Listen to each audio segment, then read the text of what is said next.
Most early learning settings in Thailand are either very traditional or they're very international. They're very usually British or American focused. And what we did at Sprouts, we looked at really the best schools around the world. While looking at all these different approaches, we realized if you want to make a good education for children here in Thailand, we cannot just copy something from America or England and paste it to Thailand. And we can also not just take something pure Thai, because that wouldn't suit the demands of a very modern family.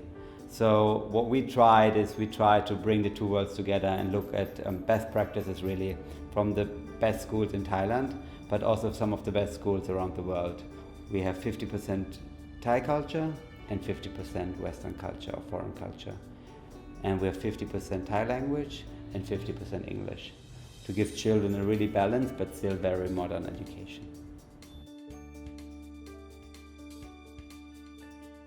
If you look at the rate of synapses formation inside the brain, you have the strongest rate in the language center at around 9 months of age. That means that a child's brain within the first 2 or 3 years of life has an immense capacity to get to know new languages. Some also call it a critical period, because if you don't hear or are not so exposed to certain sounds during that period, your brain kind of disregards them as important information. So for example, they have a famous study where they had a tutor come into a kindergarten setting and speak Chinese to children for just, I think, it was 8 weeks. And the tutor came only for 15 minutes. But it was during that period, it was actually when the children were just 10 months old. And what the brain does is the brain then opens up certain synapses and regards these Chinese tones as tones which are valid or important or ought to be remembered. And that helps the children later, 2, 3, 5, 10 years later, to learn Chinese much, much better. So we at Sprouts want to really focus on 2 languages simultaneously in the very early years.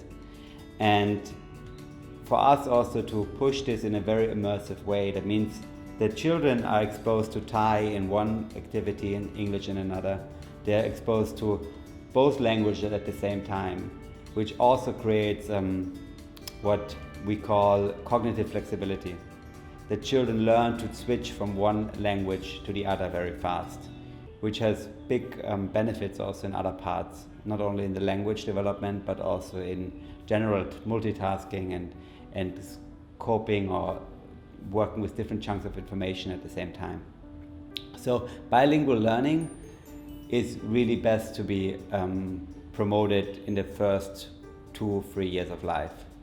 And of course, I mean, kids are great language learners also later, but it's most effective in the very beginning. It really starts after around 4 weeks within the womb of the mom. And it grows very, very fast. It grows very, very fast until around 3 years. So by the age of 5, a child's brain is 95% finished. Now that doesn't mean that a child can't learn anything anymore. No, it can still learn a lot.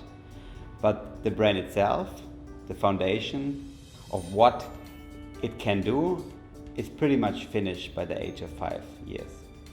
That means in the very early years, especially the first 3 years of life, parents as well as educators have a very big impact on how this brain is formed. One, and maybe the most effective way to assure that the brain is formed to have a very high potential is by exposing a child to different experiences very early on. And these experiences always ought to be social experiences. That means, for example, what a mom does with a child when they read a book, and it points out certain things in the book and tells stories of these certain animals or characters in the book. This is where the child gets really interested in the book, because it feels the mom being interested in the stories. And when the mom or the educator, teacher takes interest in something, then the children realize this is something of importance, something I ought to know.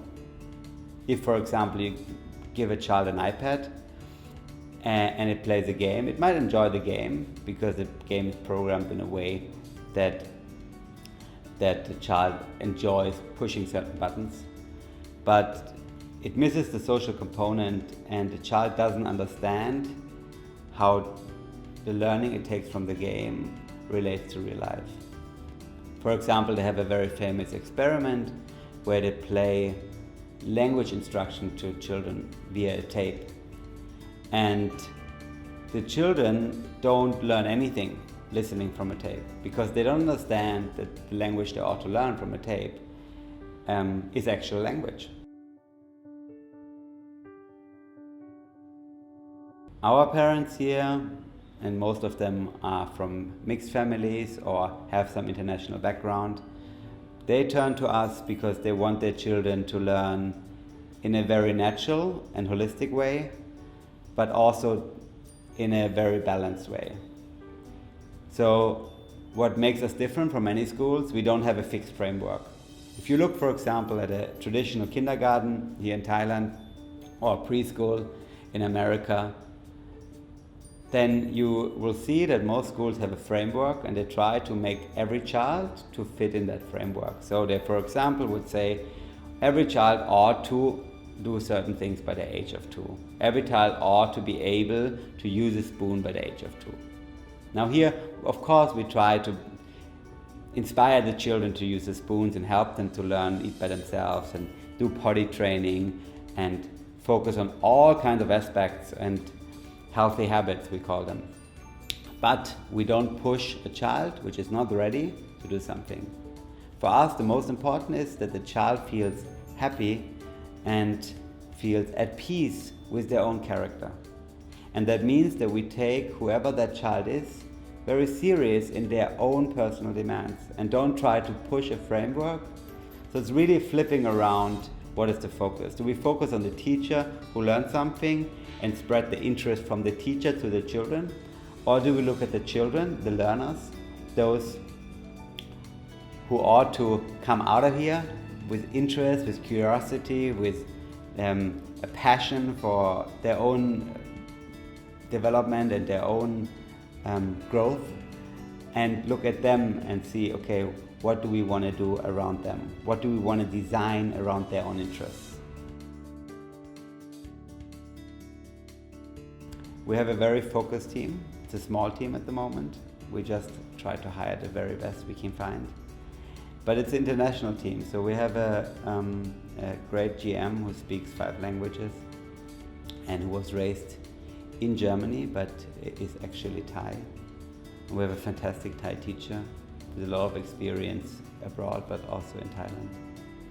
And we have a few other people who bring in some international experiences. And then there's me and some of our co-founders who also help here in our center. So it's a very international team, but we try to balance again these two worlds. So we take the Thai values from our Thai teachers as well as the international values which come in from us as well as our international teachers together and try to make the best experience for the children here.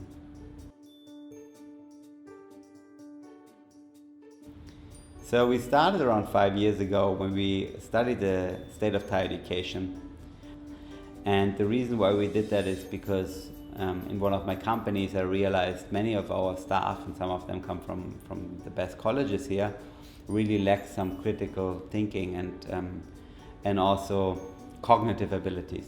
So they're great people, very fun people, great hearts, and very polite, very respectful, but some of the cognitive and critical thinking skills were really missing. So we looked into that and we made a research project out of this and promoted a survey on Facebook and also on YouTube. And we collected around 4,000 opinions from students who are at school right now. This was 4 years ago. And we asked them questions. For example, we asked them, have you been hit last year? Or does your English teacher make you practice English? Or does your math teacher allows you to ask questions in class? And many of these questions are answered in a very surprising and negative way, unfortunately. So many children get hit. In fact, 50% of all children we ask said they got hit last year. Around 30% of the students say they are not allowed to ask questions in class. So we took that research and we published it on our website, but also through some of the newspapers here in Thailand, and also presented that research at the FCCT, at the Foreign Correspondence Club here. And we got a lot of feedback from especially parents, but also other teachers and research institutions. And we built this network of people who are interested to change higher education. Now, we from then onwards started different projects. We have an online school for teenagers, which is a non-profit project from us, where we teach them hands-on skills, for example, drawing or line sticker design, but also economics, critical thinking, learning how to learn. We have around 5,000 students who take these programs. Our other project is the Sprouts YouTube channel. We now have over 200,000 subscribers and get around 1 million views a month. And many of our videos are played in classrooms all around the world. So we have now teachers who use the videos to be played in classrooms, but we also have professors who play them in universities, companies who play them in meetings, and many students who use them to learn better. But we also developed an application for moms, because when you look at early childhood education, or actually in fact if you look at education in general, and there has been some really important work by James Heckman, who won a Nobel Prize for this. If you look at education in general and you invest $1, the most critical period to get the highest investment on this $1 is the prenatal period. The child within the womb develops so fast, especially the brain. Any exposure to even small toxins can have a lasting impact. So we realized if we want to have an impact in higher education, we ought to focus on the early years. My own child is 1 year old now. That means by the time he gonna finish college, if college still exists by the time, will be 2045.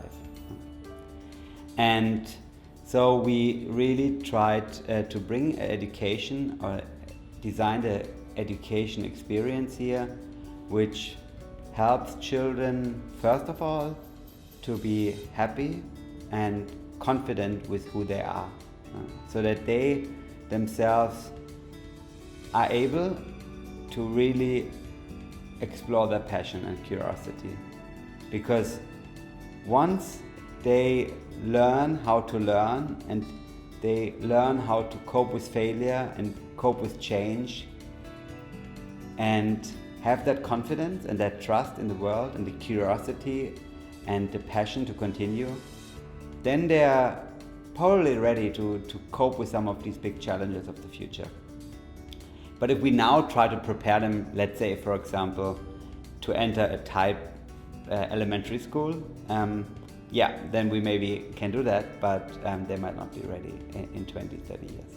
So what we did is we looked at all the best concepts around the world for early childhood education. We looked at the Green School in Bali. We looked at some of the best schools in America. We looked at Waldorf schools in Munich, democratic schools. We looked at educational approaches all around the world, but also in Thailand, visited schools in Chiang Mai, in Bangkok. And we thought, how can we give children who are born now an education which really fits to them of who they are? And that means that we cannot rely entirely on what is there in Thailand and what is brought in by international schools, because we believe that both approaches don't fully grasp a child's character who is born in Thailand today. Because they want to be really, really happy with their Thai part, but they also want to develop this very international mindset. And to bring these both worlds together is really what we do here. So we developed a new method which brings in both cultures in order to prepare the children and to have a fantastic time also right now.